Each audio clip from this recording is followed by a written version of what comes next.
You are listening to Leading the Factory Forward with your host, Lynn Friest.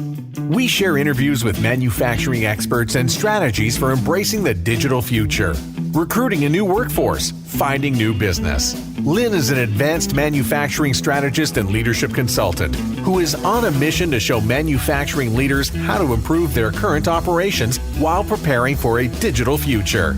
And here's your host, Lynn Friest. Hello and welcome again to Leading the Factory Forward. In this episode, we're going to be asking, could you use a coach?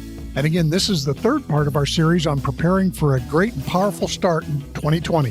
The first episode was on starting your plan for 2020. The second episode was about habits of mind and habits of action that help support you in a powerful start to your year. And this one is, could you use a coach? Would that be useful in a way that would help you, again, get off to a great start in 2020?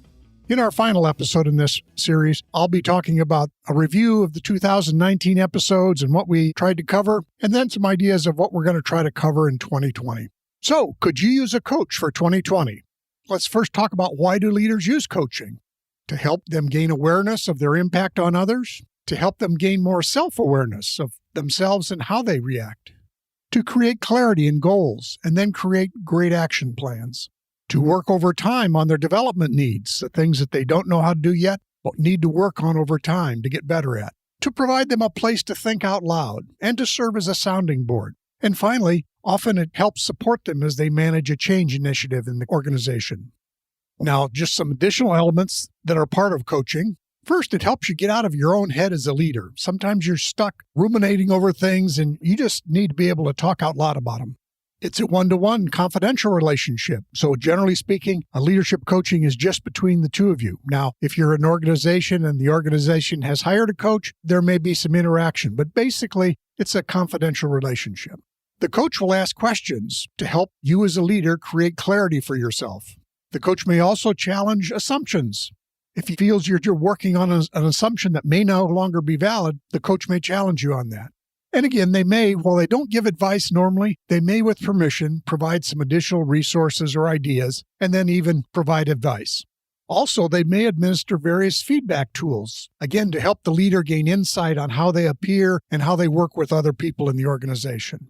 So sometimes we talk about, well, what are the process steps? Well, usually it begins with a call to determine, are you ready for coaching? Is there chemistry between you and the coach? Again, this is a one-to-one relationship, so for whatever reason, there needs to be some chemistry there to make it effective. The next step in the process may be an assessment of stakeholders. It could be an online assessment. It could be that the coach goes out and does individual interviews with stakeholders in your organization. Take a variety of things, but basically it's usually, let's see how other people are viewing you, whether it be your leaders, the people that work for you, or the peers in the organization. Then following that assessment and its review with you, they'll probably do some goal setting. And that's for the span of this engagement. So these aren't necessarily goals for the whole year. These may be development goals. They may be specific things that you're trying to accomplish over 6 months, or it may be for 12 months.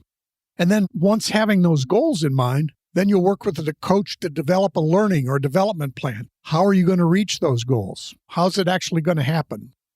And then you and the coach will check in with each other periodically, review progress, and sometimes you may even check in on new points of importance. In my experience in coaching, occasionally a leader has got a really burning platform going on that leader needs to deal with immediately. So the coach can help think through what's necessary to deal with that immediate issue. And then in future conversations, go back to working on these long-term goals. Another thing that can happen later on after a period of time has gone and the leader has done some practice on these new behaviors or new goals is they'll do another feedback and see, okay, do the people in your organization recognize that you've made changes and that you're working on something different?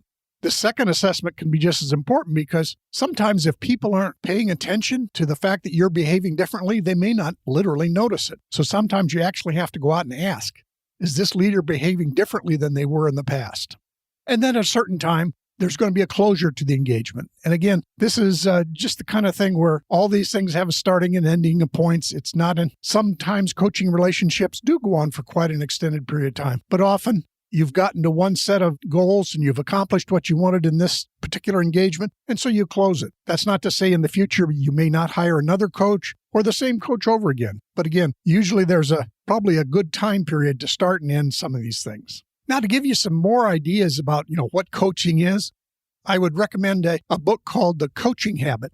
Say less, ask more, and change the way you lead forever.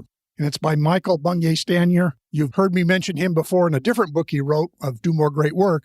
But he also has this wonderful short book about the coaching habit. And this book provides an interesting insight into what coaching is and what are great questions to ask. And he provides 7 key questions. A couple of them are, what's on your mind? Asking that of the people you lead or even your manager. Then ask, what else? Again, this is a question that starts peeling back the layers of the onion. It's kind of like in the manufacturing arena, the 5 whys. Keep asking what else. Often there's a question behind the question, or there's an answer behind the answer. And then it's sort of a clarifying question. What's the real challenge here for you? What has you stuck? These are the kinds of things that a coach will ask you, but it's also useful stuff for you to consider in your leadership role of asking others. Another question that comes up is, how long does it take? Well, because it often involves a behavior change or dealing with complex issues, these engagements often last between 6 to 12 months. Now, if it's strictly an execution issue on a project, there may be some coaching, and maybe it's only 3 months or something like that. But usually with these issues in leadership coaching, we're dealing on things that you really have to practice over a period of time. So usually it's something like 6 to 12 months. So then we might say, why does coaching? Why can it help me? Well, going back to the competencies of emotional intelligence, these are very impactful for all leaders. So the domains of emotional intelligence, again, are self-awareness, knowing yourself, self-management. And a couple of the competencies there are in self-management is adaptability. Can you adapt to changing circumstances? And achievement orientation. Are you engaging people, not only yourself, but the rest of the people? So how do you have that positive achievement orientation? In the domain of social awareness, there's the idea of organizational awareness. So again, are you really truly aware of the organization and how the whole network of relationships fits together? And then in the domain of relationship management, all leaders want to have better influence, and most of them aspire to have inspirational leadership. And I think that's especially important during times of change or disruption. Another reason that coaching helps is you get honest feedback. As a practical matter, you can't watch yourself perform. You're busy doing what you're doing. You can't really be watching yourself at the same time. So again, this is a way for a coach to get feedback and get feedback back to you. It also provides a safe place for you to think out loud. Sometimes it's hard to find that safe place to talk out loud about what you're hoping to do or what hasn't worked or whatever it may be. Your peers may be sort of a competitive arrangement with you. You may feel that your leader, hopefully he has a great arrangement or she has a great arrangement with you, but sometimes you feel a little stifled because they're judging you also and evaluating you. Coaching can also help when you're managing change and you're navigating a disruptive environment where literally things can be different every day. There's probably not a known solution. You're having to react. And so a coach can help you listen to you, get yourself out of your own head, and talk through the things that you need to do to make the next step forward in this disruptive environment.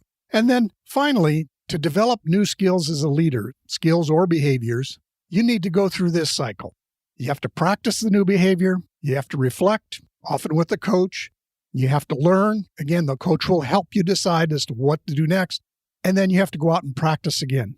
So again, you as a leader, as you're developing new skills or behaviors or knowledge, it's practice, reflect, learn, and practice again. A coach can help you do that. So what can you do? If you want some more background, there's a couple of great books I'd recommend. One is Leadership on the Line, Staying Alive Through the Dangers of Leading by Ron Heifetz and Martin Linsky. And a couple of the elements of that book, it's really leaders and the challenges they face. So one of the key things they say is get on the balcony. And a coach can help you step away from the urgent and look at the longer term or the bigger picture on things. The other thing is understand the dangers of leading, both internal dangers and external dangers. Again, a coach can help you talk through those things as you encounter them.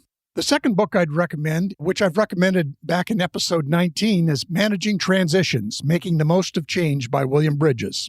And just a quick recap there, understanding that as you lead change or you lead transitions, there's the 3 phases that William Bridges proposes. There's an ending, helping people grieve or get over what was the process or the program. The neutral zone, as you probably are still doing some of the old things, also adapting and adopting new processes.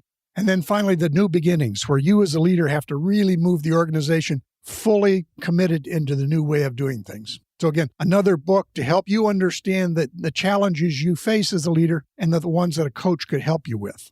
So now in terms of next steps, I would suggest you take 60 minutes to write down where you began 2019 as a leader and the impact you were having then, or just how you were working in the organization.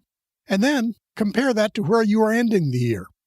Did you make progress, or is your impact on the organization any different than it was in the start of 2019? Do you wish it would have been different than it was in 2019? Were there things you felt you could have addressed better? And again, thinking not just personally, but how has your impact on the organization improved or stayed the same, or maybe you wished it would have improved? So just take a few minutes to reflect on what you did in the last 11, 12 months, and then what is it you'd like to think about doing in the next 12 months? And could a coach help you get there further and faster? So that wraps up this episode, and the final topic in our series is going to be my review of the 2019 podcast and then some of my plans for 2020. So again, this 4-part series, we're getting a powerful start in 2020, talking about habits of mind and habits of action. Today's episode on Could You Use a Coach? Next time, we'll talk a little bit about what I've done this year and what I hope to do next year. So that wraps this episode up. And again, I highly recommend those resources that are linked in the show notes and the websites. Thanks again for listening.